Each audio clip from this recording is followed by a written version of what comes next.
Greetings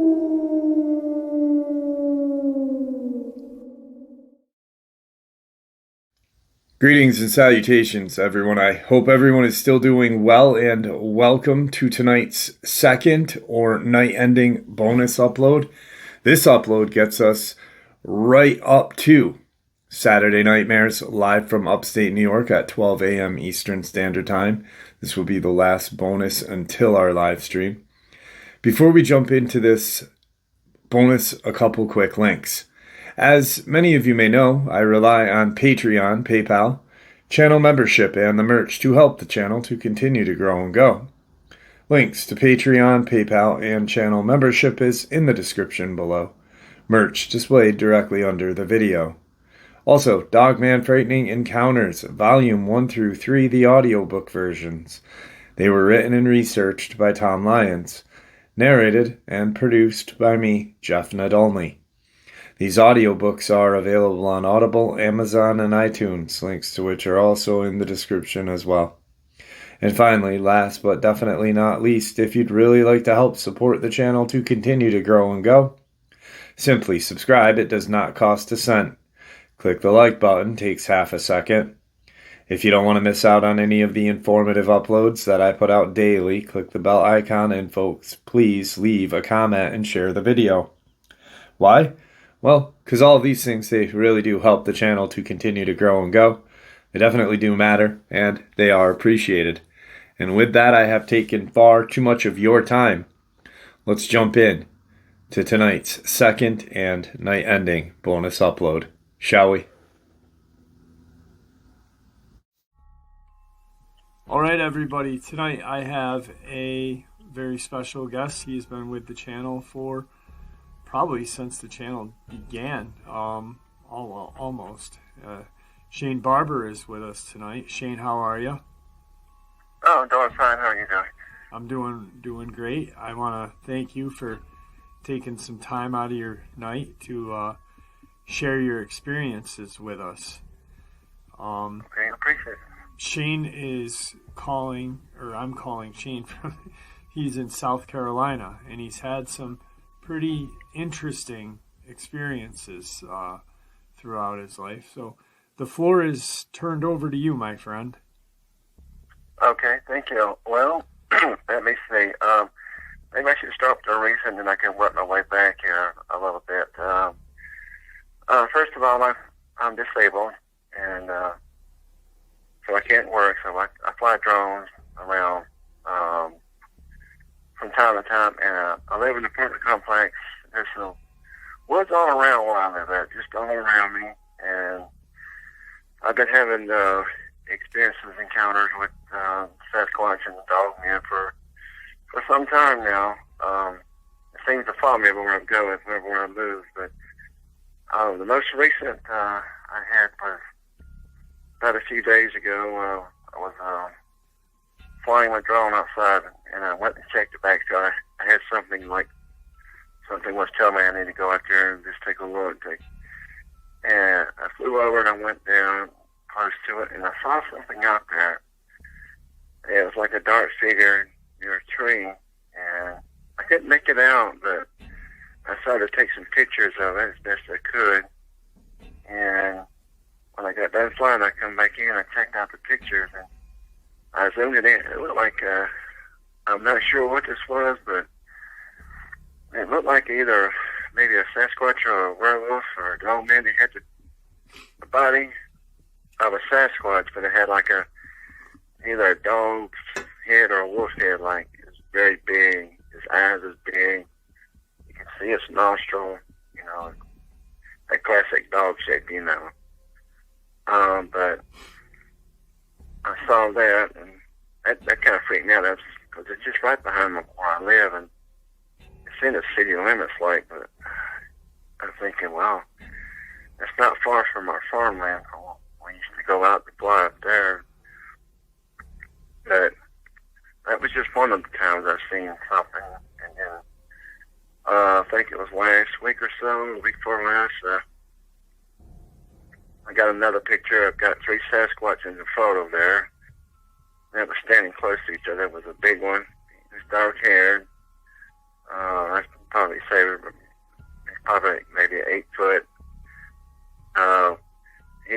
covered in the door. You know, like your door you come in from the house, his body could cover the whole door, you know. He had a big head on him, like.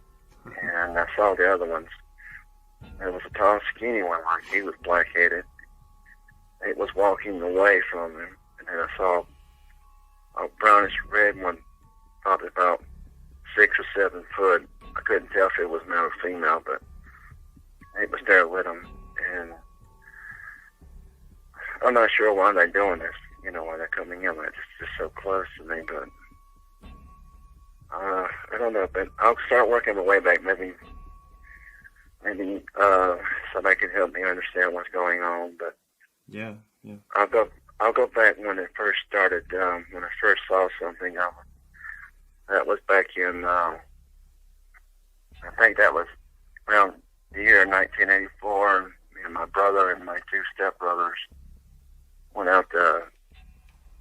We used to go spotlighting for deers in the car. You know, we never had no gun or nothing. We just had a spotlight. We'd go out looking for them. And we seen a bunch of deers on the back roads, but we stopped by this old house that was abandoned. And my brother put the spotlight up there, and we was looking around, and just before we got ready to leave, this tall thing just stood up with the reddest, darkest eyes I've ever seen. I don't know what it was, but the only thing I knew back then what it could have been was a Sasquatch, because I never heard of a Dogman, you know, back then. But I saw that and I said, that's a Sasquatch, you know. Dark, red eyes glowing us, and we all took off, and my stepbrother, he just mashed on the gas pedal and took off, and, you know, I talked to my brother about it years later, but he forgot all about it.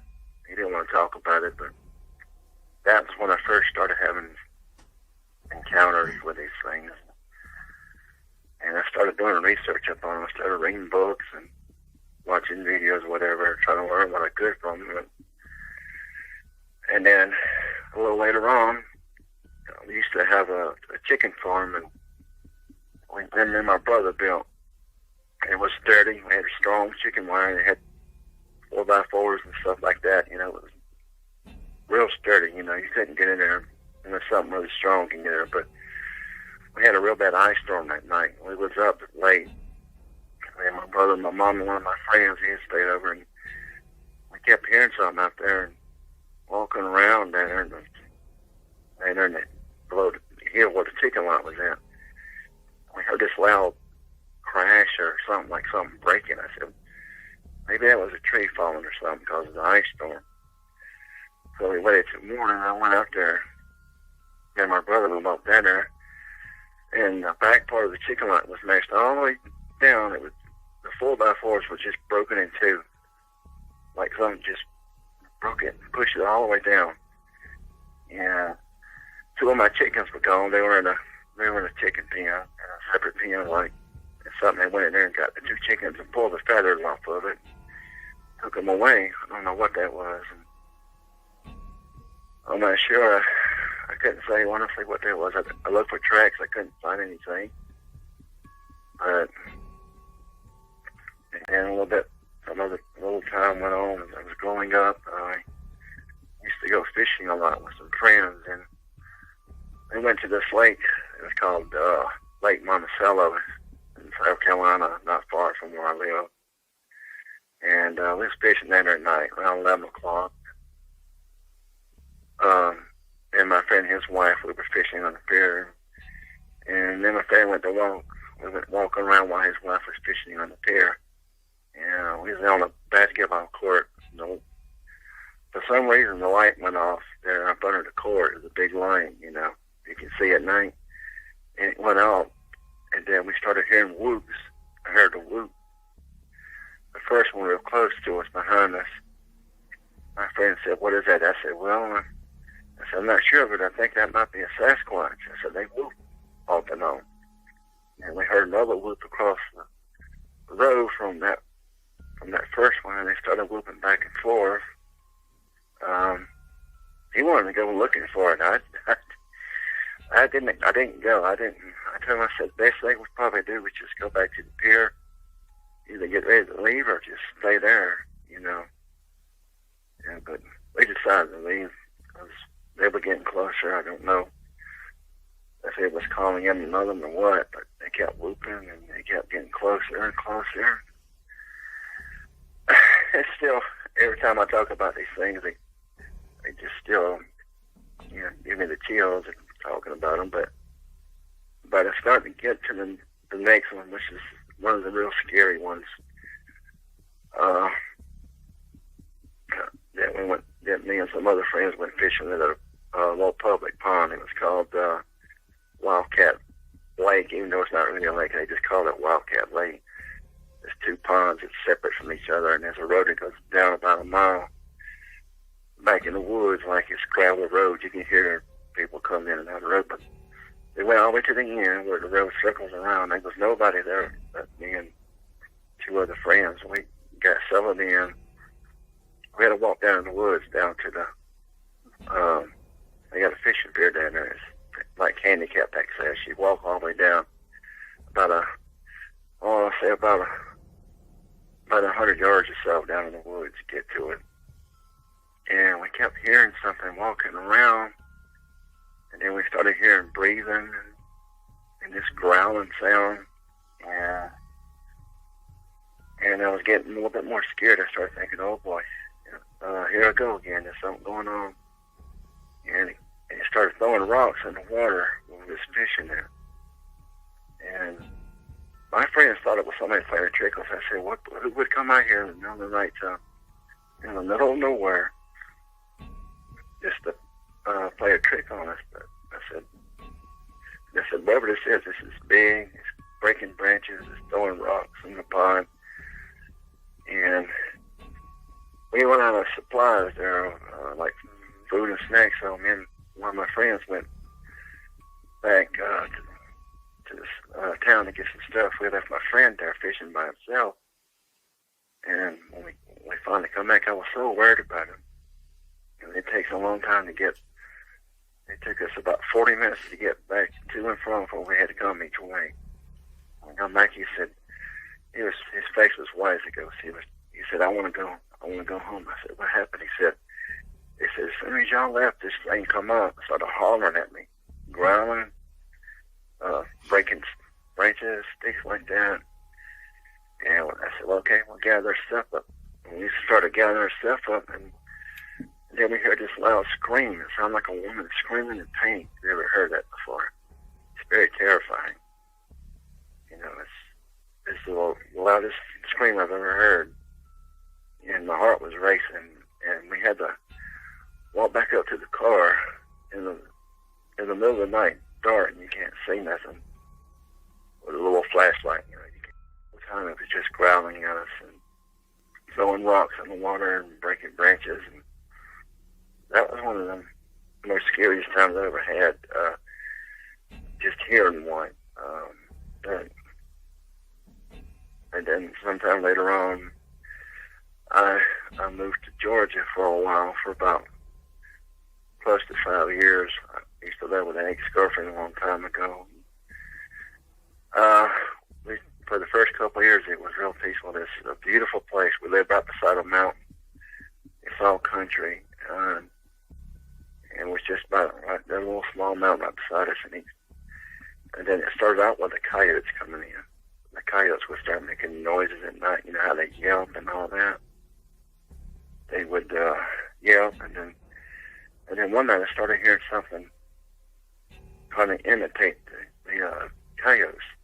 It was a little bit louder and a little bit more different. I was like, well, there's something out there imitating a coyote. It's not a coyote, though.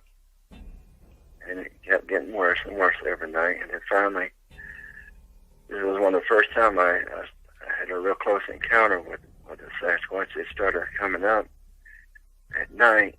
They would walk around the house. You can hear something walking around the house. And it actually, there was some coyotes yelping, and something grabbed one of the coyotes, and it started, screaming, like a dog does, and when it's hurt and being attacked, it makes that sound. It was being attacked, and then it made one last yelp, and then it was real quiet. It just went real quiet. And I knew that Sasquatch, I knew it was a Sasquatch. They had killed that coyote. And then he started, and then it was Christmas night back in 2010. And it just had snowed. It was 3.5 inches of snow on the ground. And we was inside, and I had to take my dog out. I had a little chihuahua. I had taken out the snow, and I saw these footprints leading from the back of the house all the way to the front, to the garage where we come out at. And I saw them. It was just one set. It was just coming to the garage. It wasn't going away. It was just coming to it. I backtracked it. And when it got to there, the footprints disappeared. I don't know what happened, how that disappeared. That's still confusing. I said, there's only one set of prints that leads right from the back of the house in the woods to the garage. It doesn't go nowhere else. And it didn't step back on its own prints. It was just like coming in one direction. And they come all the way up to the garage. And I measured them. They were 18 inches long, and they were about close to 7 inches, going 7.5 inches in width from the middle there. And it was deep. It went all the way down in the snow, all the way down to the paved road there, because it was frozen. It had frozen. All that snow was frozen. It broke through the ice all the way down there. And I said, well, whatever. If this was a Sasquatch, it had to be really big. Because the way it crunched into the snow, I couldn't even crunch in the snow. I'm 270-something pounds, and I couldn't even crunch that far in the snow. Even jumping on it because it was frozen, you know. I thought, well, this is much bigger than I was. And then I heard him one time. He come up on us one night. We were on the porch.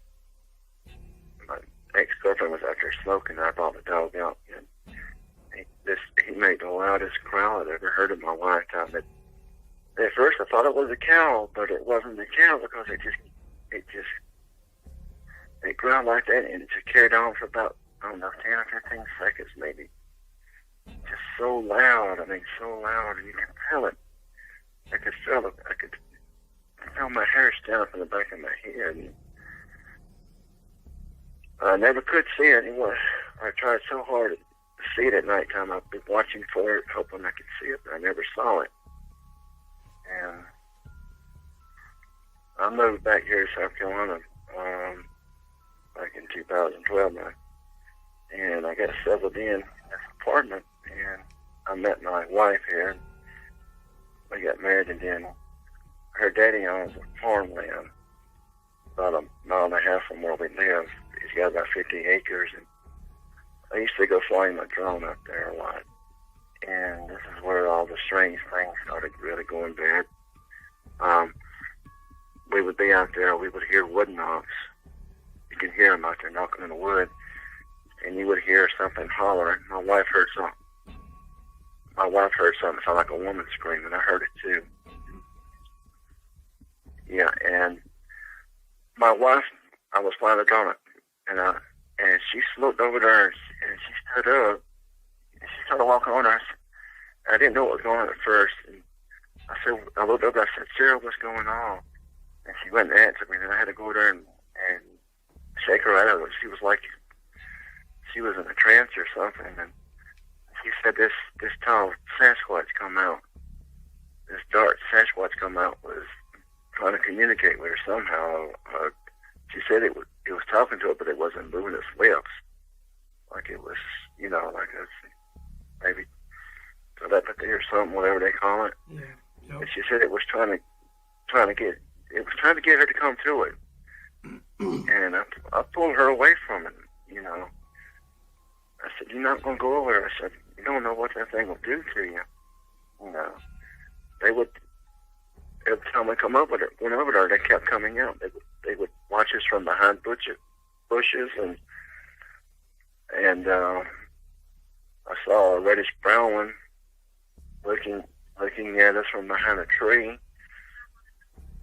My wife saw one in the field, and then we saw that Dogman. I believe I sent you a picture before. Yeah, yeah. And you showed me that Dogman, and I was like, oh my goodness, I didn't even know it was out there until it showed me. I saw the Sasquatch, and then I started seeing his footprints. The Dogman, I saw his footprints in the mud, and I saw, well, like he put his hand down, on the ground right in front of his footprint. I guess it must have been on his all fours, because it was his footprint and his handprint. And then I saw what looked like, dog poop, classic dog poop, but it was a little bit more bigger than I figured out about it. Maybe it's from that dog, man. I really don't know, I'm sure they got to go to the bathroom too. Right, yeah. Yeah, and I started getting very worried because every time we go out there, Jeff, these things would come up. They would watch us, this tall black one. I got him on a video. I've been trying to get it where I can send it to you. I want you to see it because he's in there for the first 3 seconds in the video. He's right behind a tree. You can see him. You can see his cone head. You can see his body. He's sitting there looking at me. I mean, probably no more than, I say no more than 15 yards from me. I mean, that close, I didn't see it. Yeah, I remember that picture that you're talking about, actually. Yeah.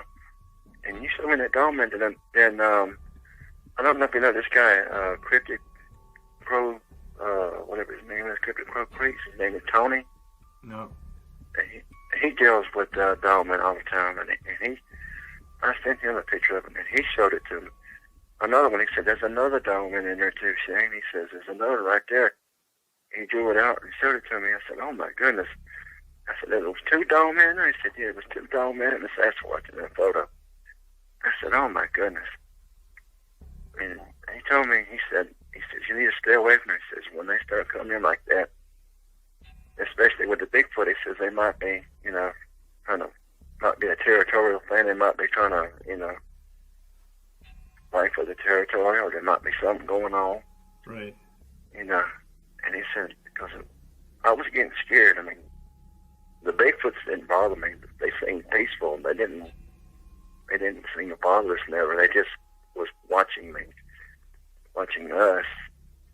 But the Dogman was the problem. That's what got me scared, because they was coming in too close.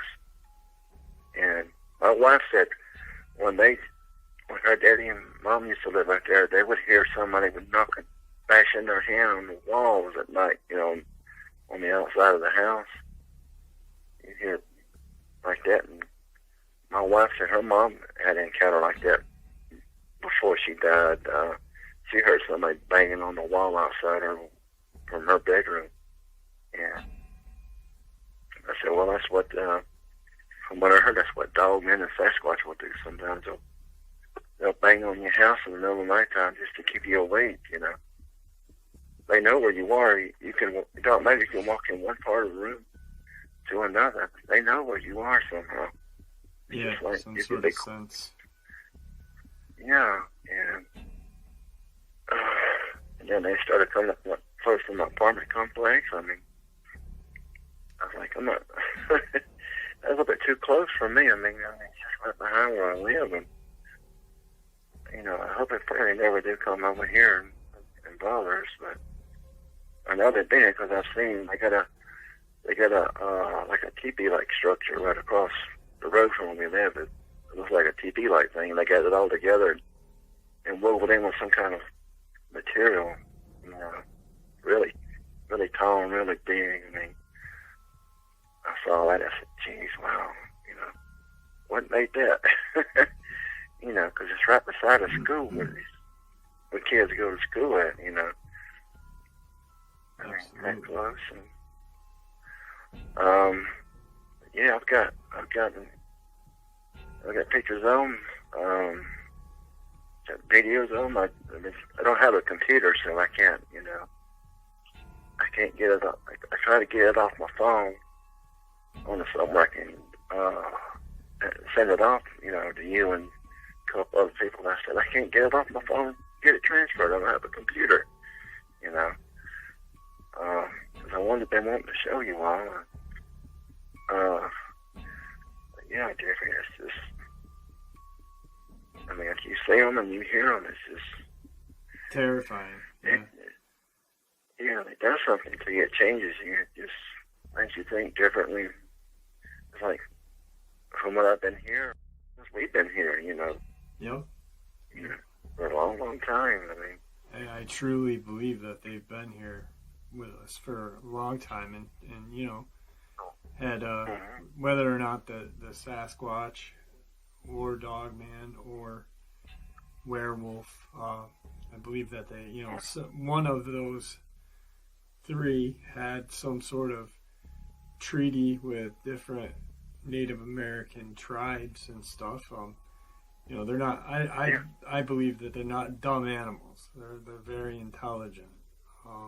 Yes.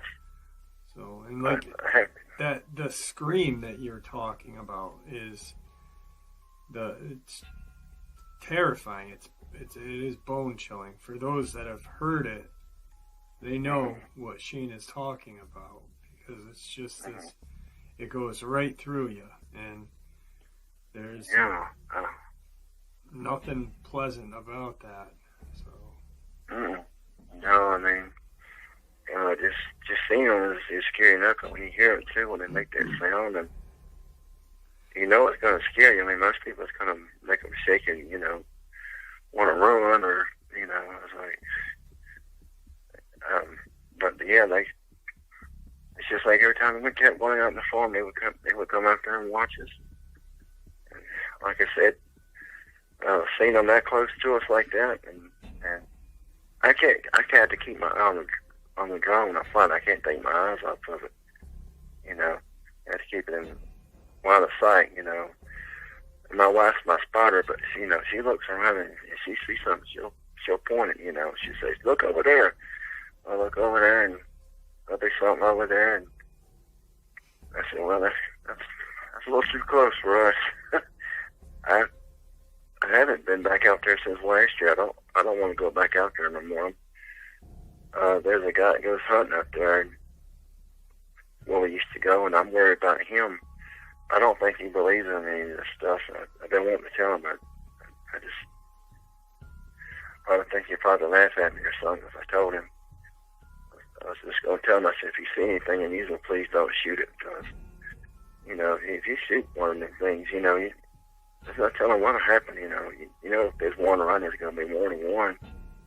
There's probably more watching you, because they usually have one that will distract you, while you're looking at one. There might be something behind you from another direction watching you, or, you just don't know when you're out there. Yeah, absolutely. So I just wanted to tell that guy that, because I was going to say, well, just keep your eyes open for anything unusual. Look for, I told him to look for tracks, any kind of branches that's broken more than 6 foot tall, higher. Anything that's high up is like it's been broken, like a tree or something. Or if you see any kind of unusual structures or smells, something that smells like a wet dog or a sour pig pen smell, something like that, you'll know when they're around, because the animals will get real quiet when there's a predator around, Yeah. They won't make a sound. I mean, even the crickets, every time this thing's coming, that's crickets, and birds would stop. They would just stop. It would just be like dead silent. It's like, well, something's coming, Yeah, which is another, kind of thing, a strange occurrence during these sightings is, you can expect like the birds or small animals or even large animals to go quiet and get out of there, but there's been numerous accounts of, the crickets, whatever, the wind stops blowing when these things come around. So, like you and I were talking about, it's a rabbit hole that once you get introduced into it, it's hard to get out, so it is. I mean, because like you're like me, I want to know more. I watch your videos. I just anything that's on Bigfoot or Dogman, I'm watching it. You know, hear what people have to say from their encounters, and you know, anything that might have something in relation to what I went through. You know, and you know, maybe somebody, like you said, maybe somebody might just know something all about them.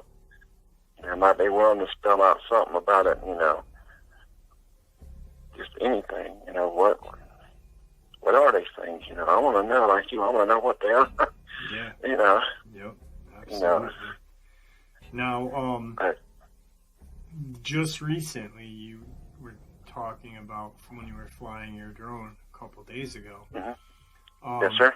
Now, where your complex is, you've got a field behind it, and then I'm assuming a patch of woods, right? Yes, sir. Okay. Well, how far do those woods go? If you don't. Well, I'd have to say they probably go for miles. And there's like kind of houses and roads in between it. They just go on and on. You know. I say from where I live, from behind me, the woods just goes for miles and miles. It just goes back. The further you go back, the denser it gets. And, you know, so there's ponds, there's creeks, there's some lakes around. So there's plenty of water sources. There's lots of deers and stuff like that, you know. Lots of things for these things to eat, you know. And there's a lake real close, a little pond real close to where we are. So there's actually 2 or 3 of them. So, you know, if anything wanted, like a Dogman or Sasquatch, you know, there's deer, water, there's plenty of places to hide. So, you know, and for them to come in that like that, you know, it's not that surprising really to me because of the way the land and all is. You can look it up, you know, where I live at in Union County on the Google or something. You can just see where the woods come in and out at, and, you know. And a little later on when we get done with the interview, I can give you my address. You can look it up on Google and you can see where I'm at. When you get an idea of what's behind me and all that. Yeah, definitely. Definitely. Yeah. The picture that you had sent to Tony, you sent it to me. I had to some of my files had gotten junked through the times that I've upgraded and stuff with phone and computer. Do you mind sending me that one picture again? Because I'm going to use that as the thumbnail and for the video picture. Sure. So that way people can kind of get a sense of what you and I are seeing, as well as Tony and other people that have seen it, because it's like you said, it was you thought just Sasquatch, and then a new set of eyes saw one more, and then a new set of eyes saw one more. So that's pretty interesting. So we'll use that picture. Sure. Okay. Perfect. You know, like that dog, man, that you got. You show sometimes video how it looks and like you're standing in the woods. Mm-hmm. Like that. That's what that one looked like. That time. I'm gonna send it when I send the picture to you. That's what that other one looks like. It kind of looks like that one in a way. The same build and all. Right. So every time I see the picture, I keep thinking about that. That's like what I saw. Yeah, same kind, same build. It's like wow. Yeah. So, that one really gets me. Now there's a cemetery, if I'm not mistaken. There's a cemetery close by too. Yeah. Yes, sir. Okay. How far away from the field is the cemetery? From the field, I say about 5.5 miles. It's not far. That's right. That's where I saw. Remember when I saw that Sasquatch family? We got that picture I'm gonna send to you. They're all standing beside this big old huge X structure, and there's a baby in a tree with a juvenile holding it, and there's three tall ones standing up together, and one really big one. Yeah. And you'll see it when I show it to you. It's like, wow, the whole family's just there in that picture. I never seen it like that before in my life. I mean, that one really, that's the one I like. Everybody loves that photo. It's like, where's that at? I say, well, if I told you it's on private land, you couldn't go there anyway, because that guy is out there all the time. He probably, he might shoot you. You don't know what he'll do. You know, it's on private land. I can't tell you what it's at, because I don't want nobody to go out there looking for them things, you know. Yeah, absolutely. I'd be glad to tell you, but, you know, I just couldn't just tell anyone, because I want people to go out there and bother that nothing. You know, but that's a private cemetery, and that's where I saw that first Dogman sitting out there. And, you know, that was huge. I mean, just the biggest dog I'd ever seen. I thought, that wasn't no dog, you know. No dog is that big, you know. Yeah. No. You know. And when we were on the road, he come out in the middle of the road, and he's standing up, and I can just barely make it out. I was like, oh my goodness. I don't know if that was a hellhound or a Dogman. I really don't know, and, you know. I'd ready for it to be a Dogman and a hellhound, because I heard about those things, you know. Yeah, you know. Absolutely. Well, another thing that people mistaken or forget is, you know, just because you think it's a Sasquatch, that, you know, people get a little, you know, mistaken on this, is they think they're safe. That you know, it's oh, it's a Sasquatch. Oh, it's not a Dogman. Okay, we're good. Well, no, right. You know, there's been terrifying and horrendous Sasquatch encounters throughout, you know, the ages. They are not a nice creature at all. You know, they've attacked people, and you've done massive damage to property, to people, to pets, you know, so they're all a little dangerous, and I think it's just based off of personality, you know. You got bad people, good people, you know, so you got bad Sasquatch, good Dogman, bad Dogman, because we've heard numerous stories of, you know, Dogman being evil and terrifying, but yeah, they really like to just scare people, which, if you think about it, is definitely an evil thing to do, you know. So it's these things are, all three of them are definitely dangerous, and, you know, you should always avoid them, in my eyes, always. Always. I remember when Vika used to talk about the werewolves, right? You know, like especially Sebastian and all them, you know, he used to communicate with them. I was just thinking, because you said the werewolves get bigger than the Dogman, don't they? A lot of them get bigger. They can speak to you, I think, from what I remember, I think, or something like that. But yeah, because I remember he said they look like the Wolfman from the original, you know, like Lon Chaney Jr. used to look like, you know, in the faces, like, you know, wow, seeing something like that, and it's tall, you know. I'm thinking, what's more dangerous, a Dogman or a werewolf, you know? And I heard from people that said that the werewolf was more dangerous than the Dogman, but I'm not sure about that, but, you know. Right, I think they're all just, you know, it's in my eyes, my thing is, you know, if you got a bad day, you're going to be a jerk that day, you know, or if you're in general, you know, a jerk, you're gonna, you know. So I think these things are, you know, resemble us a lot. I really enjoyed a while back talking to Kumbo Baker, because he made it real easy with his classification list. There was, you know, 4. There was the Sasquatch on the East Coast, the Sasquatch on the West Coast, which is just a larger, animal, and then Dogman and Werewolf, or Werewolf Dogman. And Dogman being the most ferocious, terrifying. Wow. So I valued his insight and on that. Yes.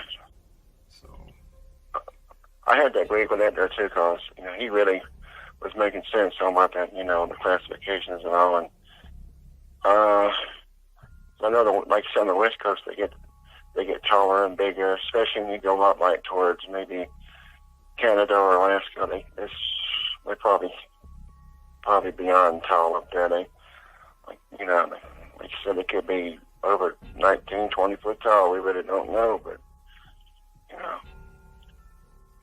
and I think, like I said, every once in a while they catch a real tall one in the United States. Sometimes somebody will see one or something like that. Went into a real tall one. I think the tallest one I've ever seen though was that 9-footer.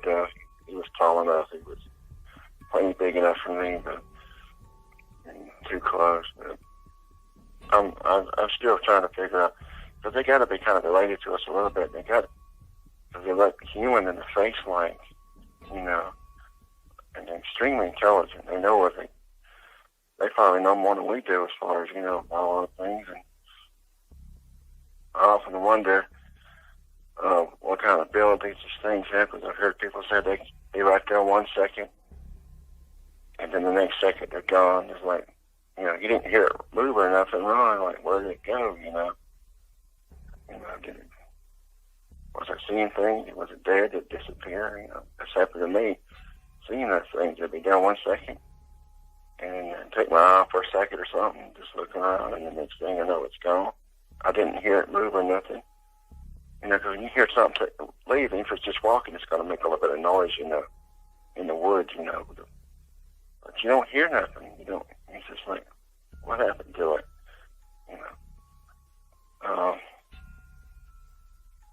Still, because this has been hard for me to do, because every time I just talk about them, it kind of worries me, because I have nightmares about them still to this day, and my nightmares is terrifying sometimes with these things. I mean, right.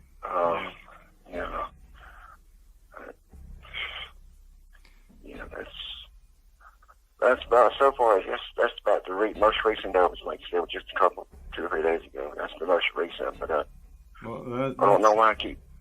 That's a lot. Oh, I'm sorry, go ahead. That's a lot of, sightings. Like I said in the beginning, you're in South Carolina, which Lake Dark Waters brought up a ways back, is that may be the East Coast's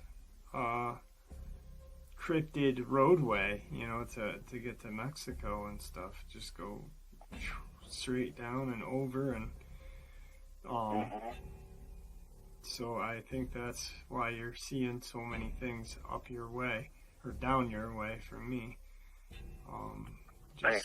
the one thing I can say is just be safe out there, and you got your drone.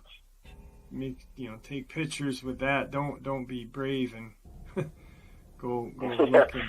So that's true. I think the Sasquatch uses the Appalachian Mountains a lot, because they go up from north and they come all the way down. And I think they kind of follow that. They go up and down like that, maybe. Yep. Because there's dense and there's a lot of woods and creeks and rivers and stuff formed to be close by. And I honestly believe these creatures, they hang around places where there's water sources and there's food, and after years of having all this, I know what, I've been out in the woods a lot, used to go hunting. I know what to look for now as far as looking for something that don't seem right. I look for their prints, I look for any kind of unusual, anything that looks unusual that doesn't look right, I look for certain smells, like something that smells weird, or the animals go quiet, I get a sense of everything around me, so I can pay attention now. Just keep my eyes open, but Yeah, that's all you can do. Yes, sir. It is. Well, that's all we can do. I really appreciate you coming on tonight. Please don't forget to send that picture. Like I said, I'm going to use that, and that way people can see what you're talking about. Okay. Is there anything that you'd like to share with the audience before we end the interview? Well, all I can say is if anybody goes out there, just please be aware of what's going on. Don't go alone. If you got guns, please don't shoot at these things. And unless you have no choice, if your life's in danger, just because there's more. If you try to shoot at one or something, they can cause you all kind of problems. If you live close by, they might follow you to your home. That's happened to me, so just be careful and, stay together. Don't go out in the woods at night if you can help it. Absolutely. Yeah. Well, Shane, it was great having you. And like I said, I appreciate it. And please, if you're out flying your drone and you come across some really good pics, please don't forget about me and the channel so I can share them with everybody else, please.